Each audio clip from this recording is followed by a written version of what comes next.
So, Coach, what did you see from Mason that gives you happiness for this first start? Same thing, I mean, we've seen out of Mason when he's right. I mean, fastball command, ability to command the secondary pitch, throw a changeup, fielder's position, hold runners. He's kind of doing what you need to do. And then Hester being able to get on base and make an impact. Yeah, it's fun to watch. I mean, it's really fun to watch when a guy, makes guys, throw the ball to the plate, and he does a good job staying, within the strike zone. And it's not always going to work out that way, but he did a good job. As did some other guys. What does it say about your team that you only had one player with multiple hits, and yet you were able to put up so many runs today?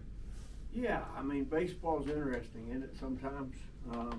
Kind of works that way. Usually when you say that, you had a few free passes, and I didn't even realize we had that many, but we had a few. Looks like the guys did a good job of trying to get their pitch and staying in the strike zone, and so they kind of spread it out a little bit, and had a few big hits. Is that a camera? Mm-hmm. Wow.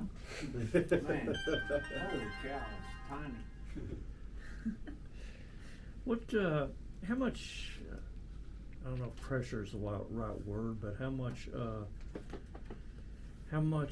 important is it to you for Mason to be a consistent guy every weekend, given what you lost in a starting rotation? I mean, he's your only, basically starting rotation guy. Yeah, I mean, all these guys, again, we talk about pressure, expectations, all those things. I mean, you want to control the things you can control, and that's your preparation and the process of the game and your routine. And the cool thing about all those guys who are returning, they did firsthand. They saw firsthand what it looks like, how a guy handles his business, and Birdsell and Morse. And so you hopefully they follow that role. Coach, what did you see out of Tabor today for Scott? Yeah, it's good to get him out there, and I don't think he was as sharp as he'd like to be. And we were a little concerned today with just the temperature early, and sitting in the bullpen and really being able to get warmed up the right way. And I think he'd have got better as he was going if we'd have left him in there. You saw Washburn's ball was a grand slam down the line? No, they called foul, so it was a foul ball. Let's try and bait me into that. We got new foul poles on. Yep. Yeah, it's foul. Hey, Can't change it now. Nolan Hester said obviously he knew a couple of guys from Midland and played with Cole Stillwell, and he said when he got in the portal, he was talking to Cole, and Cole said he would get him, connected with J-Bob. How much, if any, input do you take into account when a former player like Cole Stillwell endorses a guy? Oh, I think absolutely. I think that's the easiest way to get a guy's makeup when guys like him. They say, hey, we want this guy to be one of our teammates. That says a lot.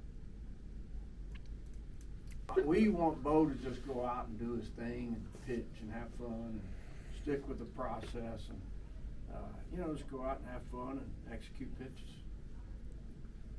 Coach, you talk about having fun a lot playing. Obviously, the team has kind of taken a step up in speed. Is that more fun for you from a coaching standpoint? Oh, absolutely. It's always fun when you can apply pressure, and when a guy hits a ground ball and there's going to be pressure on the infielders, and that's really where it starts, and the ability to take an extra base. And absolutely, it's a lot of fun. Let's wrap it up right there, and we'll have a chance to do this again tomorrow. Okay.